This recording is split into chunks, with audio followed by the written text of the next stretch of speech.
بسم الله الرحمن الرحيم. الحمد لله رب العالمين والعاقبة للمتقين والصلاة والسلام على سيد الأنبياء والمرسلين وعلى آله وأصحابه أجمعين ومن تبعهم بإحسان إلى يوم الدين. أما بعد، فأعوذ بالله من الشيطان الرجيم. بسم الله الرحمن الرحيم. لقد كان لكم في رسول الله أسوة حسنة. صدق الله العظيم. قال النبي صلى الله عليه وسلم: بعثت لأتمم مكارم الأخلاق، أو كما قال عليه الصلاة والسلام.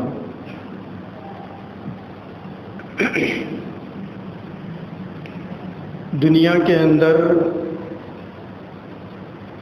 کسی بھی انسان کی سب سے بڑی کامیابی اور دنیا کے اندر آنے کا سب سے کامیاب مقصد اگر کوئی چیز ہو سکتی ہے تو وہ ہے اللہ تبارک و تعالیٰ کی پہچان کے ساتھ اپنے آپ کو ان گندگیوں سے بچانا جن گندگیوں سے بچنے کا اللہ تعالیٰ نے ہم کو حکم دیا ہے. ہر انسان کے اندر اللہ تعالیٰ نے کچھ طاقتیں روحانی رکھی ہے اور کچھ طاقتیں شیطانی رکھی ہے. کسی انسان سے گناہ ہو جانا یہ اس کے انسان ہونے کی دلیل ہے، لیکن گناہ کے ہونے کے بعد اس گناہ پر شرمندگی کا اظہار کرنا، توبہ کرنا، استغفار کرنا، یہ چیز اس کے انسان ہونے کے ساتھ ساتھ ایمان والا ہونے کی دلیل ہے. دنیا میں انسانیت کا تقاضا یہ ہے کہ انسان اس انداز میں زندگی گزارے جس انداز میں زندگی گزارنے کی اللہ تبارک و تعالیٰ نے بار بار تاکید کی ہے. انبیاء کرام علی نبینا علیہم الصلاۃ والسلام کا جو دور گزرا ہے اور ان کا جو مشن تھا اس کا بنیادی مقصد یہ تھا کہ انسانوں کو انسان بنایا جائے. انسان جب انسان بن جاتا ہے تو ہر ایک کے لیے رحمت اور ہر ایک کے لیے سکون کا ذریعہ بنتا ہے. لیکن اگر انسان کے اندر سے انسانیت ختم ہو جائے تو وہ حیوانوں سے بدتر ہو جاتا ہے. اللہ تعالیٰ نے آخری نبی جناب محمد رسول اللہ صلی اللہ علیہ وسلم کو انسانیت کی تکمیل کے لیے دنیا کے اندر بھیجا، اور ایک کامیاب انسان ہونے کے اور ایک مکمل اور کامل انسان ہونے کے جتنے اوصاف اور جتنے کمالات ہونے چاہیے تھے اللہ تعالیٰ نے اپنے نبی کو وہ سارے کمالات عطا فرمائے. گویا اللہ کے نبی صلی اللہ علیہ وسلم اس کائنات کے سب سے زیادہ کامیاب اور سب سے زیادہ کامل اور مکمل انسان تھے. ہر انسان کی زندگی کے اندر ہر وقت ایک جیسا نہیں ہوتا. کچھ حالات ہماری زندگیوں میں خوشیوں کے ہوتے ہیں اور کچھ مواقع غمیوں کے ہوتے ہیں.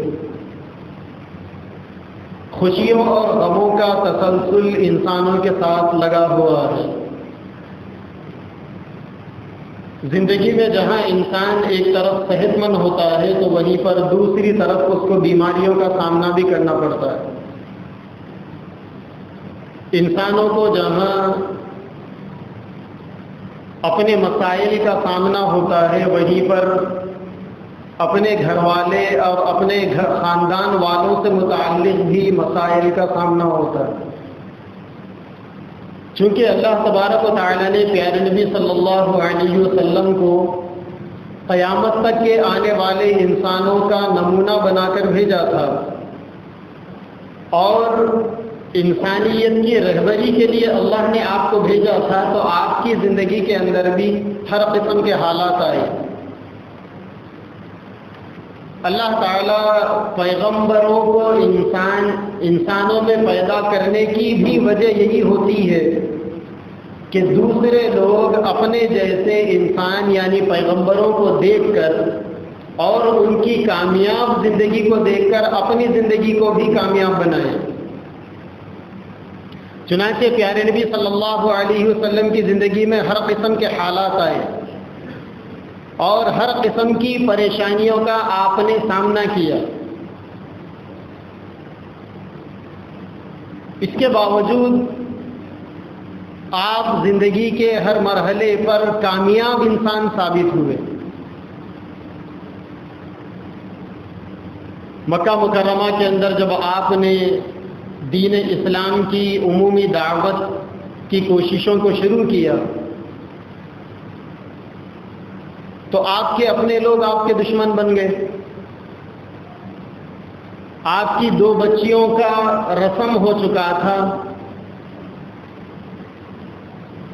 آپ کو تکلیف دینے کے لیے آپ کی بچیوں سے اپنے رشتوں کو ختم کر لیا گیا۔ ایک باپ ہونے کی حیثیت سے اس کی بیٹی کے گھر کا اجڑ جانا کتنا تکلیف دہ ہوتا ہے، ان باتوں کو ایک باپ ہی سمجھ سکتا ہے۔ لیکن یہ حالات آئے ہمارے نبی کے اوپر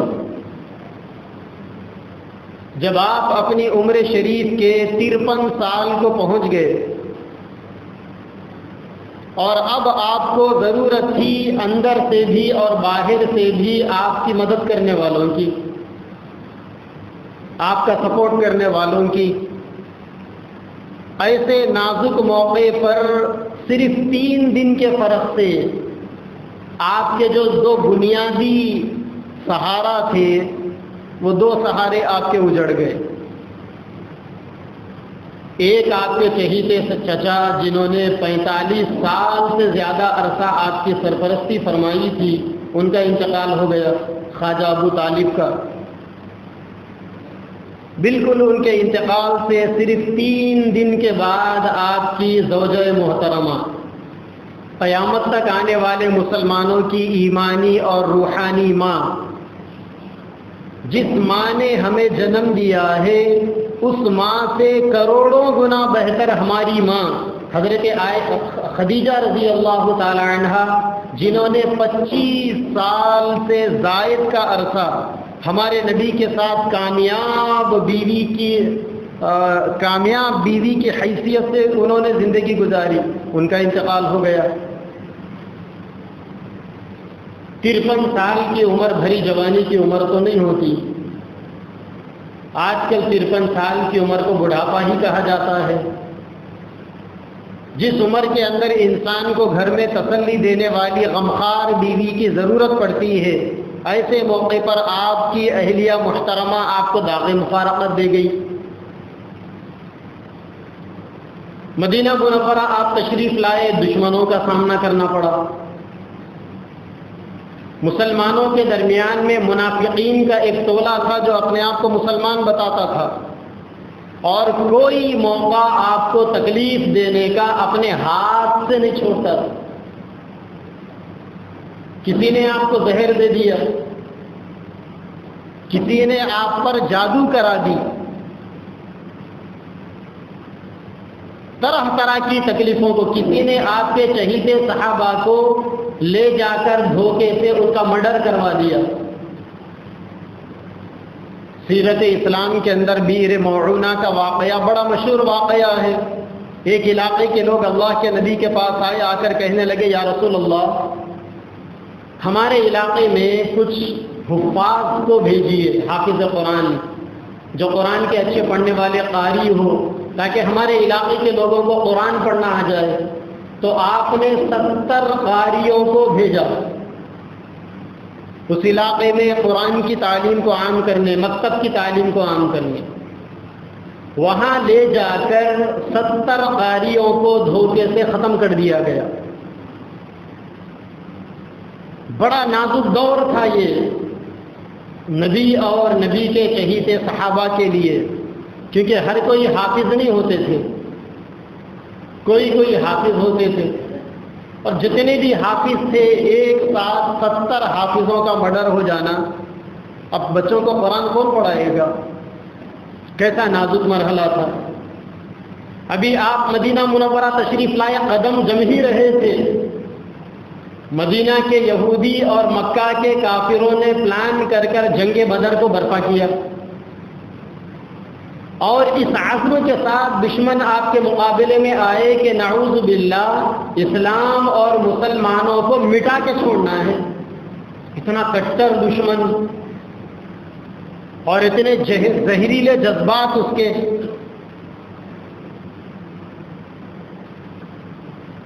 آپ کو بلایا گیا، ایک جگہ پر آپ بیٹھے ہوئے تھے، پلان ہوا کہ اوپر سے پتھر کو آپ کے اوپر ڈال کر آپ کو کچل کر ختم کر دینا ہے، نعوذ باللہ۔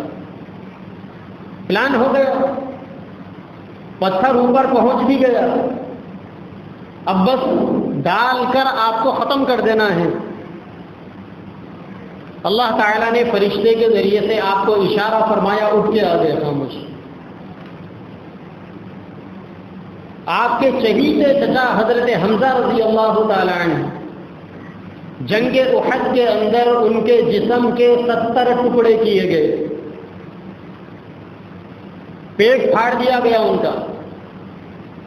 ان کا کلیجہ، ان کا لیور نکال کر چبا کر تھوکا گیا۔ نبی کے چہیتے چچا، نبی کے غمخوار مددگار چچا، ان کے ساتھ جانوروں سے بدتر یہ سلوک، یہاں تک کہ حضرت حمزہ کی آنکھوں کو پھوڑا گیا، زبان اور ہونٹ کو کاٹا گیا، کانوں کو چھین دیا گیا، جس طریقے سے آپ سرے پائے لے جا کر چھین دیتے ہو بکرے کے،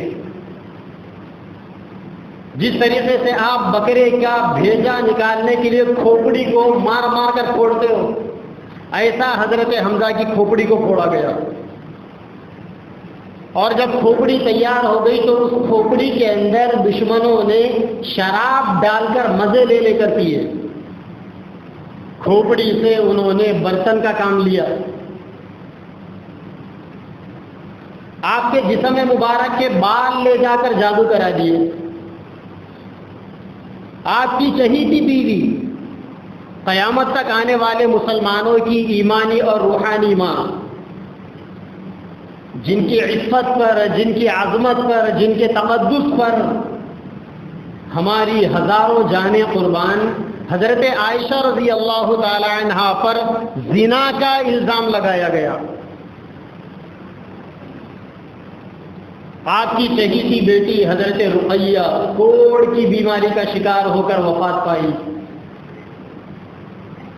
زندگی کے یہ سارے مرحلے کس چیز کو بتاتے ہیں؟ انسان کیسے صبر کرے گا؟ انسان ہے، انسان دل ہے، کوئی پتھر تو ہے نہیں، اپنے جذبات ہے، کوئی ہمالیہ تو ہے نہیں، کیسے کنٹرول کرے گا آدمی اپنے آپ؟ ان سارے مرحلوں میں اللہ کے نبی جمے رہے، ڈٹے رہے۔ بیعت رضوان کے موقع پر جب آپ نے اپنے دوہرے داماد حضرت عثمان غنی رضی اللہ تعالیٰ عنہ کو مکہ بھیجا مصالحت کے لیے، ایک قسم کے اگریمنٹ کے لیے، اطلاع آئی کہ آپ کے داماد کو ختم کر دیا گیا، دشمنوں نے پکڑا اور ان کو مار دیا۔ چاہے حضرت عثمان کی شہادت کی جھوٹی خبر کا واقعہ ہو، چاہے اللہ کے نبی کو پتھر ڈال کر کچل کر ختم کر دینے کا واقعہ ہو، چاہے آپ پر جادو کرانے کا واقعہ ہو، چاہے آپ کو گوشت کے اندر، بکری کے گوشت میں زہر ملا کر کھلانے کی پلاننگ کا واقعہ ہو، چاہے 70 صحابہ کرام کو لے جا کر دھوکے سے مارنے کا واقعہ ہو، جتنے واقعات آپ دیکھیں گے ہر جگہ پر اللہ کے نبی نے صبر کا مظاہرہ کیا، تحمل کا مظاہرہ کیا، اور کہیں پر آپ نے اپنے جذبات میں بے قابو ہو کر کسی سے کوئی انتقام نہیں لیا، آپ نے رحمت للعالمین ہونے کا ثبوت دیا۔ آپ نے مدینہ میں آپ کی چلتی تھی، مدینہ آپ کے چاہنے والوں کا مرکز تھا، مدینہ اسلام کا ہیڈ کوارٹر تھا۔ جن لوگوں نے آپ پر جادو کروایا، یا جو لوگ آپ کو زہر دینا چاہتے تھے، یا جو لوگ آپ کو پتھر سے کچل کر مارنا چاہتے تھے، یا جن لوگوں نے آپ کی چہیتی بیوی اما جان حضرت عائشہ رضی اللہ تعالی عنہا پر زنا کا الزام لگایا تھا، میرے نبی اگر چاہتے تو ان کو گاجر مولی کی طرح ٹکڑے ٹکڑے کاٹ کر کر کتوں کو کھلا سکتے تھے، پورا اختیار تھا آپ کے پاس بدلہ لینے کا۔ آپ نے پوری دنیا کو میسج دیا کہ میں بدلہ لینے کے لیے نہیں آیا ہوں، میں تو معاف کرنے کے لیے آیا ہوں۔ پوری انسانی تاریخ کے اندر صبر کی اس سے بڑی مثال کوئی پیش کر ہی نہیں سکتا، قوت برداشت کی اس سے بڑی مثال کوئی پیش ہی نہیں کر سکتا۔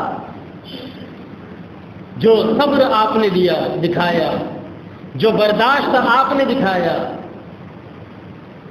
آپ کی مسجد کے اندر ایک دفعہ ایک دیہاتی آیا، کھڑے ہو کر پیشاب کرنا شروع کر دیا۔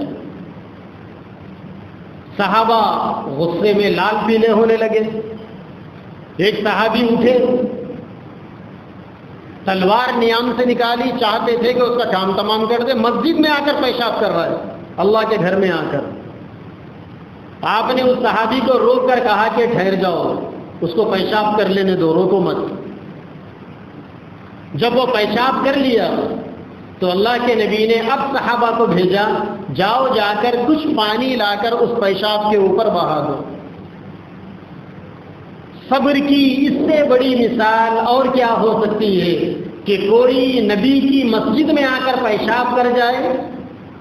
صحابہ کا غصہ فطری غصہ تھا، ریاکشن میں آنا فطری چیز تھی، اور آپ صحابہ کرام کو ایکشن دیا یا ریاکشن میں آنے سے روک دیں اور یہ کہیں کہ رک جاؤ، اس پر پانی ڈال دو۔ ایک دفعہ ایک یہودی کے ساتھ آپ کا کچھ لین دین کا معاملہ تھا، وقت سے پہلے وہ آپ سے قرض وصول کرنے آیا اور آپ سے بدتمیزی پر اتر کر آ گیا۔ ایسی بدتمیزی اس نے کی کہ آپ کے جسم کے چادر مبارک کو پکڑ کر اس نے کھینچا۔ اس چادر کی وجہ سے آپ کی گردن کے پاس کچھ چمڑا آپ کا کٹ بھی گیا، چھکرے جانا جس کو کہتے ہیں ہمارے پاس، آپ کے جسم کے اوپر خراش آ گئی۔ صحابہ غصے سے لال پیلے ہونے لگے۔ سیدنا عمر فاروق رضی اللہ تعالیٰ عنہ جلال میں آ گئے۔ اب وہ چاہتے تھے کہ اس کی گردن مار دیں، اللہ کے نبی نے کہا کہ نہیں، اس کو حق ہے کرنے دو۔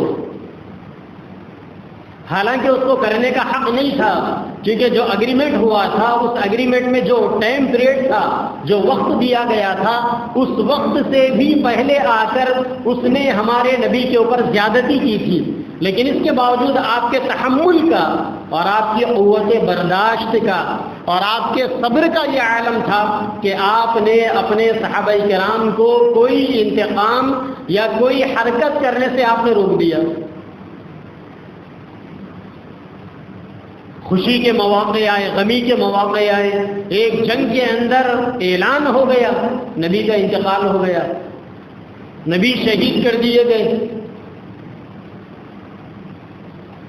بظاہر صحابہ کرام دشمنوں کے نرغے کے اندر آ گئے،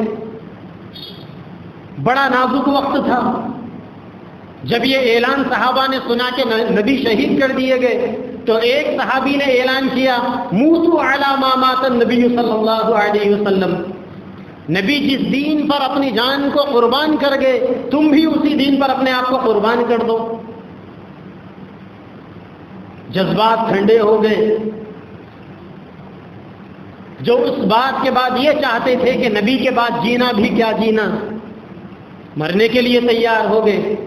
ایسے میں نبی اپنے صحابہ کا حوصلہ بڑھانے کے لیے آپ نے گھاٹی سے آواز لگائی انا النبی لا کذب انا ابن عبد المطلب، میں نبی ہوں جھوٹا نہیں ہوں، میں عبد المطلب کی اولاد ہوں۔ اور پھر دیکھنا تھا کہ صحابہ کرام کے تن من میں ایک نئی جان آ گئی۔ پھر صحابہ کرام نے پلٹ کر جو وار کیا تو دشمن میدان چھوڑ کر بھاگ گیا۔ ایک دفعہ اللہ کے نبی صلی اللہ علیہ وسلم مال غنیمت تقسیم فرما رہے تھے۔ مال غنیمت کہتے ہیں جہاں اسلامی لشکر جہاں جاتا ہے، جنگ ہوتی ہے اور اسلامی لشکر کو کامیابی ملتی ہے تو وہاں دشمنوں کا چھوڑا ہوا جو مال ہوتا ہے قرآن نے اس مال کو مسلمانوں کے لیے حلال کر دیا، وہ مال غنیمت کہلاتا ہے۔ مال غنیمت جمع ہوا، اب آپ لوگوں کے درمیان میں تقسیم کرنے لگے۔ ایک کونے سے آواز آئی کہ دیکھو نبی ہم سے انصاف نہیں کر رہے، نبی تو اپنے لوگوں کو بانٹ رہے ہیں۔ نبی جن کے طفیل میں ہم کو دنیا کے اندر سانس لینے کا موقع ملا، اس نبی کے اوپر اتنا بڑا الزام کہ نبی ہم سے انصاف نہیں کر رہے، نبی تو اپنے لوگوں کو بانٹ رہے ہیں۔ اس موقع پر نبی کے جو چاہنے والے تھے وہ کتنا جاہ و جلال میں آئے ہوں گے آپ اندازہ نہیں کر سکتے۔ جو نبی کے لیے کٹنا پسند کرتے تھے وہ نبی کے اوپر یا نبی کی عزت پر ایسی آنچ آتی ہوئی دیکھنا کیسے پسند کریں گے؟ اب ایسے میں نبی کے تحمل کی مثال آپ دیکھیں۔ آپ نے فرمایا کہ ارے میں انصاف نہیں کر رہا ہوں، اگر میں انصاف نہیں کروں گا تو دنیا میں پھر کون انصاف کرے گا؟ ایسا محبت بھرا جملہ تھا آپ کا اور ایسا سادگی کے ساتھ دل کی گہرائیوں کے ساتھ ادا کیا ہوا جملہ تھا کہ سامنے والوں کے دلوں کو یہ جملہ گھائل کر رہا تھا۔ ابھی تھوڑی دیر پہلے جن لوگوں نے نبی کے بارے میں اتنا بڑا جملہ کہہ دیا تھا اب ان کو اپنے جملے کے اوپر شرمندگی ہونا شروع ہو گئی۔ آپ دیکھیں کہ کیسا صبر کیا ہوگا نبی نے۔ چاہتے پورا اختیار تھا، گردنوں میں ہاتھ ڈال کر باہر کروا سکتے تھے، لیکن آپ نے انسانیت کی، صبر کی، تحمل کی ایک اعلیٰ مثال آپ نے قائم فرمائی۔ زندگی کا ہر کوئی ایسا موقع ہو جس موقع کے اندر ایک انسان کے انسان ہونے کا امتحان ہوتا ہے، ایسے موقع پر اللہ کے نبی صلی اللہ علیہ وسلم نے اپنے کامیاب اور کامل اور مکمل ہونے، انسان ہونے کا آپ نے عملی نمونہ پیش کیا۔ تبھی تو قرآن مجید کے اندر اللہ تبارک و تعالی نے فرمایا لَقَدْ كَانَ لَكُمْ فِي رَسُولِ اللَّهِ أُسْوَةٌ حَسَنَةٌ۔ زندگی میں چاہے موقع کیسا ہی کیوں نہ آئے، انسان اپنا نمونہ اور اپنا آئیڈیل نبی کو بنانا چاہیے۔ نبی کی زندگی کے اندر ہمارے لیے نمونہ ہے۔ جہاں نبی کی زندگی کو چھوڑ کر انسان اوروں کی زندگی کے اندر نمونے تلاش کرتا ہے، ٹھوکر کھا کر گرتا ہے۔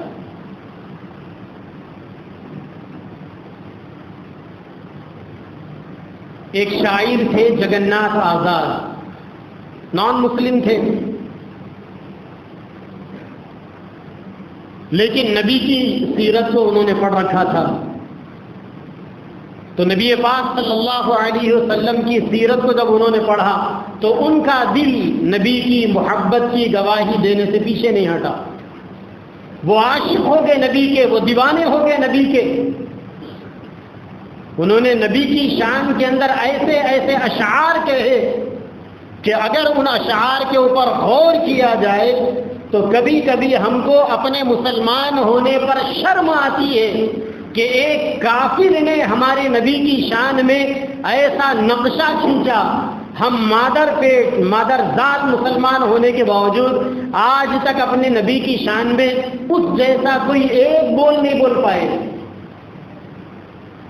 انہوں نے کہا وہی یونان جو کہلاتا تھا تہذیب کی دنیا، وہی روئے زمین پر آج تک تخریب کی دنیا. یہ تحقیق و تجسس کا جہاں تھا آج بھی ویرانہ. فلاطو کی خرد سقراط کی دانش تھی فسانہ. غرض دنیا میں چاروں سمت اندھیرا ہی اندھیرا تھا. نشان نور گم تھا اور ظلمت کا بسیرا تھا کہ دفعتاً دنیا کے افق پر سیلاب نور آیا. جہان کفر و باطل میں صداقت کا ظہور آیا. حقیقت کی خبر دینے بشیر آیا نذیر آیا. شہنشاہی نے جس کے پاؤں چومے وہ فقیر آیا. مبارک ہو زمانے کو کہ ختم المرسلین آیا. صحاب رحم بن کر رحمت للعالمین آیا. وما ارسلناک الا رحمتا للعالمین، کہ اے نبی ہم نے آپ کو ساری کائنات کے لیے، سارے جہان کے لیے، انسانوں کے لیے، جانوروں کے لیے، چرند کے لیے، پرند کے لیے، درندوں کے لیے، الغرض کائنات کے ذرے ذرے کے لیے ہم نے آپ کو رحمت للعالمین بنا کر بھیجا ہے. ایک اور ایک شاعر کہتے ہیں حضور آئے تو سر آفرینش پا گئی دنیا، اندھیروں سے نکل کر روشنی میں آ گئی دنیا. اداس چہروں کا رنگ اترا، بجھے چہروں پر نور آیا. حضور آئے تو انسانوں کو جینے کا سلیقہ آیا. یتیموں اور ضعیفوں کو پناہیں مل گئی آخر. حضور آئے تو ذروں کو نگاہیں مل گئی آخر.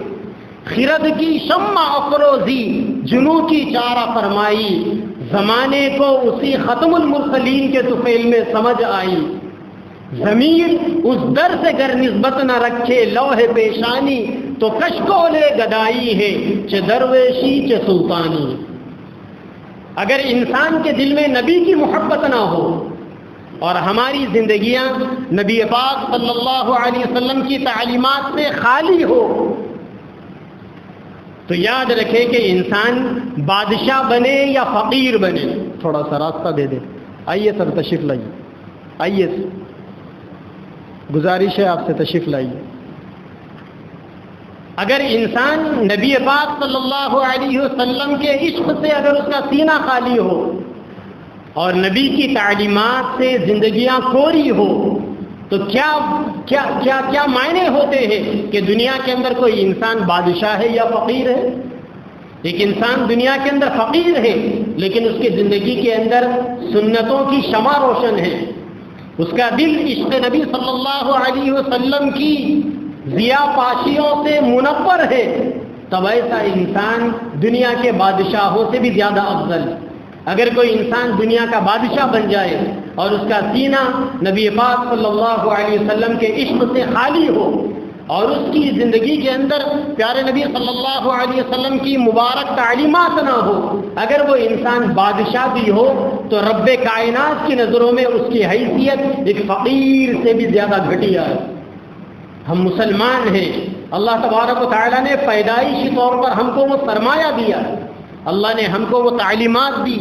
اللہ نے ہم کو وہ نبی دیا کہ جس نبی کی ٹیچنگ پر عمل کر کر، جس نبی کی تعلیمات کو عمل کر کر آج کی اس ظلم رسیدہ دنیا کے اندر، آج کی اس چین و سکون سے محروم دنیا کے اندر ہم محبتوں کا پیغام عام کر سکتے ہیں. ایک شاعر کہتا ہے لب کرتے ہیں صاف اشارہ، نام محمد کتنا پیارا. آپ کا نام اتنا پیارا ہے محمد کہ جب کوئی بھی انسان نبی کا نام اپنی زبان سے ادا کرتا ہے تو 2 مرتبہ اس کے ہونٹ مل جاتے ہیں. محمد پہلے میم پر اور دوسرے میم پر۔ شاعر یہ کہنا چاہتے ہیں کہ جب نبی کا نام لینے سے ہونٹ 2 مرتبہ ملتے ہیں تب نبی کی تعلیمات پر عمل کرنے سے انسانوں کے دل بار بار ملیں گے۔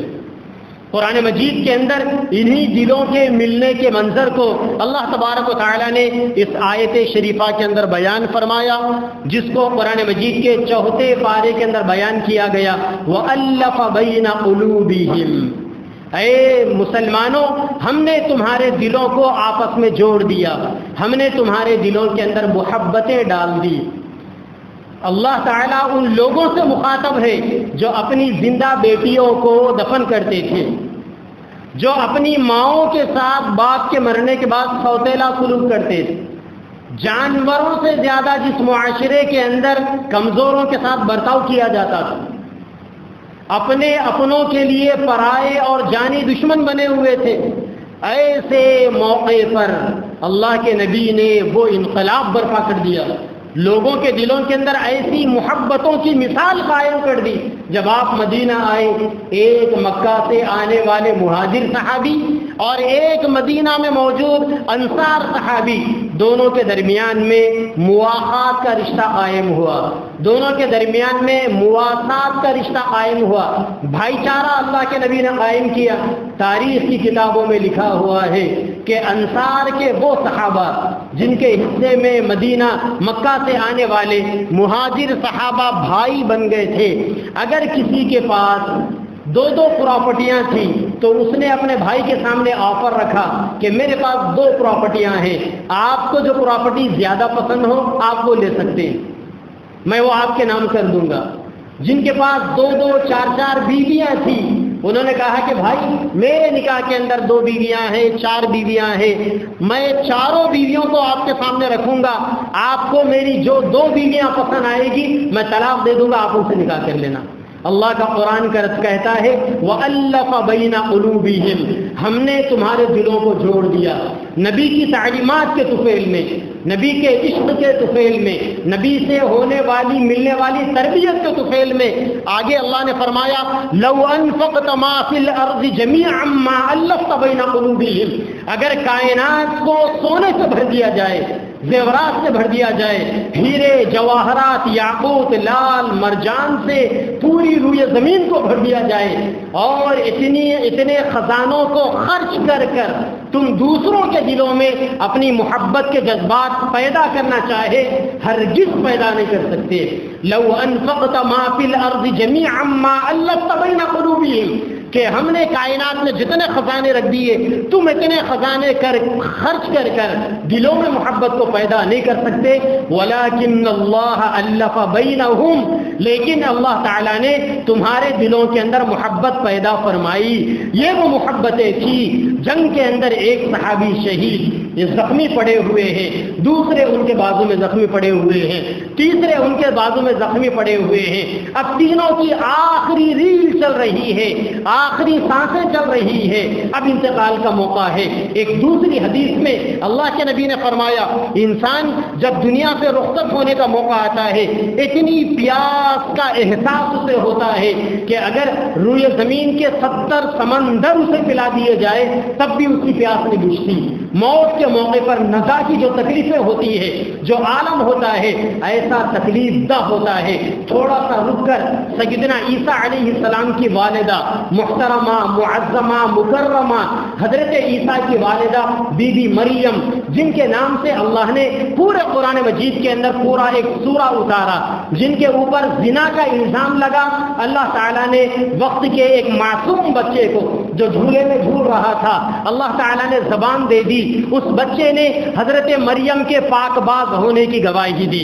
اللہ تعالیٰ نے حضرت مریم کے پیٹ سے سیدنا عیسیٰ علیہ السلام کو بغیر باپ کے پیدا کیا تھا۔ اس بچے نے کہا کہ یہ جو بچہ ہے نا یہ زنا کے نتیجے میں پیدا ہونے والا بچہ نہیں بلکہ یہ اللہ تبارک و تعالیٰ کے حکم سے پیدا ہونے والا بچہ ہے۔ سیدنا عیسیٰ علیہ السلام ایک پہاڑ پر رہتے تھے، ماں کی خدمت کرتے تھے۔ بی بی مریم عمر کے بڑھنے کی وجہ سے اندھی ہو چکی تھی، اللہ کے سامنے راتوں میں رونے سے ان کے نگاہوں کا نور ختم ہو چکا تھا۔ سیدنا عیسیٰ علیہ السلام دن بھر اللہ کے دین کی خدمت کرتے، رات کو آتے آتے کچھ توشہ اپنی اماں جان کے لیے لاتے۔ ایک دفعہ سیدنا عیسیٰ علیہ السلام پہاڑ پر رات میں گئے، دیکھا ماں سوئی ہوئی ہے، ماں کے پیروں کو دبایا، ماں کو آواز دی، دیکھا کہ ماں اٹھ نہیں رہی ہے۔ سیدنا عیسیٰ علیہ السلام فکر مند ہو گئے کہ میری ماں کو نیند لگ گئی، آج یہ بھوکی سو گئی، روزانہ اپنے ہاتھوں سے ان کو کھانا کھلاتا تھا، آج اس نعمت سے محروم ہو گیا۔ بہت دیر تک اپنی ماں کو جگایا، فرشتے نے آ کر کان میں کہا کہ اب آپ کی ماں کبھی زندہ ہونے والی نہیں ہے، وہ ہمیشہ کی نیند سو چکی ہے۔ چنانچہ سیدنا عیسیٰ علیہ السلام رونے لگے، تکلیف کا احساس ہوا۔ اللہ تبارک و تعالیٰ نے حکم دیا کہ اب ان کے کفن دفن کا انتظام کرو۔ چنانچہ سیدنا عیسیٰ علیہ السلام پہاڑ کے نیچے آئے، اپنی قوم کے لوگوں کو بلایا، چلو میری ماں کا انتقال ہو گیا، ان کے کفن دفن کا انتظام کریں گے۔ لیکن اتنی بدبخت قوم تھی، کوئی آنے کے لیے تیار نہیں تھا۔ لوگ کہنے لگے کہ جا اپنی ماں کا خود ہی کفن دفن کا انتظام کر لے۔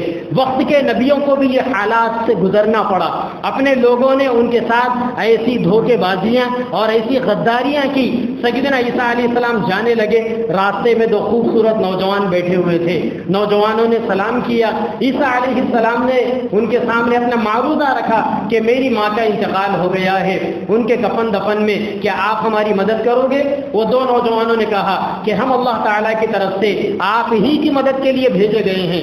چنانچہ سیدنا عیسیٰ علیہ السلام ان کو لے کر پہاڑ پر گئے، کفن دفن کا انتظام کیا، جنازہ تیار ہو گیا۔ اللہ تعالیٰ سے عیسیٰ علیہ السلام نے ایک التجا کی، وقت کے پیغمبر تھے، اللہ نے دعا کو قبول کر لیا۔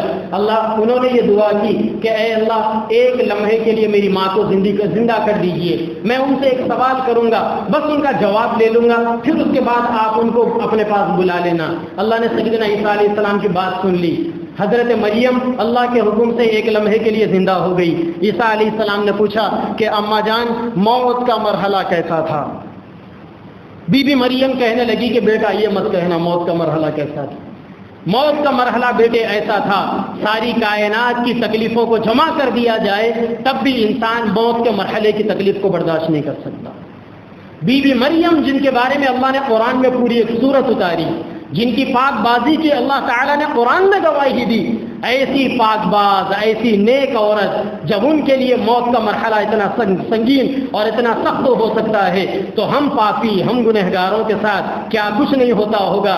تبھی تو میرے نبی نے فرمایا انسان کے موت کا وقت آتا ہے، اتنی پیاس ہوتی ہے 7 سمندر پلا دیا جائے تب بھی انسان کی پیاس نہیں بجھتی۔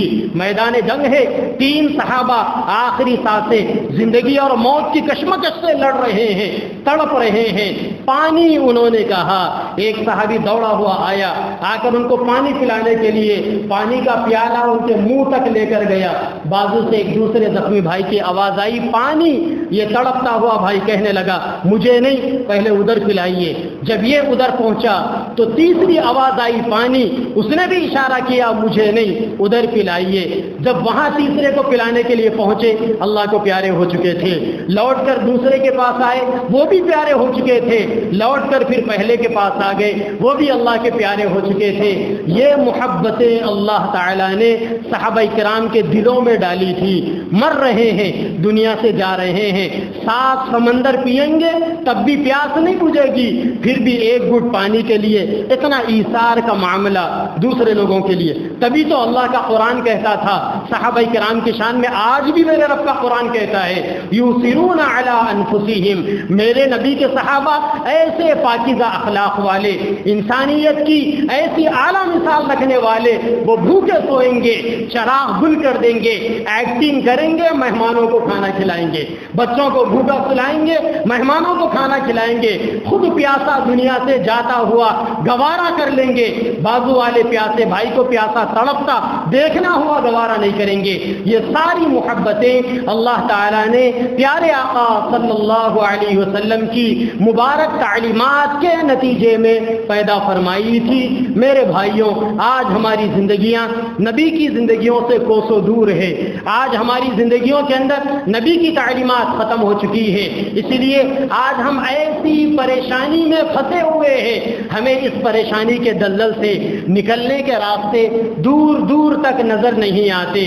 اس دلدل سے نکلنے کا ایک ہی راستہ ہے، اور وہ یہ ہے کہ ہم سچے دل سے اللہ تبارک و تعالیٰ کی طرف رجوع کریں، پیارے آقا صلی اللہ علیہ وسلم کی مبارک تعلیمات پر عمل کرنے والے بن جائیں، کیونکہ کائنات کے سب سے کامل اور سب سے مکمل انسان وہ انسان کہ اگر کسی کے نمونے پر عمل کیا جا سکتا ہے تو پیارے نبی صلی اللہ علیہ وسلم تھے۔ اللہ تعالیٰ نے آپ کے اخلاق کو چلتا پھرتا قرآن بنایا تھا۔ اگر ہم نبی کی زندگی پر عمل کریں گے، اس اسوے کو اپنے اندر پیدا کریں گے، تو پھر ہم بھی ایک کامیاب انسان بن کر زندگی گزاریں گے۔ شاعر کہتا ہے، آج انسان کو میسر نہیں انسان ہونا۔ آج انسانوں کی شکل میں بہت لوگ نظر آئیں گے، لیکن ان کے اندر آپ کو انسانیت نظر نہیں آئے گی۔ ہماری سارے لوگوں کی یہ ذمہ داریاں ہیں کہ ہم پیارے نبی صلی اللہ علیہ وسلم کی مبارک تعلیمات پر عمل کریں، اور انسانیت کی جو تعلیمات آپ دنیا کے اندر لے کر آئے تھے، ان تعلیمات کو ساری دنیا کے لوگوں کے اندر عام کرے۔ اس دور کے مسلمانوں کی یہ سب سے بڑی قربانی ہوگی، اور نبی سے عشق اور نبی سے محبت کی سب سے بڑی مثال ہوگی۔ اگر ہم ان کی تعلیمات پر پہلے خود عمل کریں گے، پھر پیاسی انسانیت کو نبی کی تعلیمات کا پیالہ پلائیں گے۔ یہ ساری باتیں میں نے صرف اس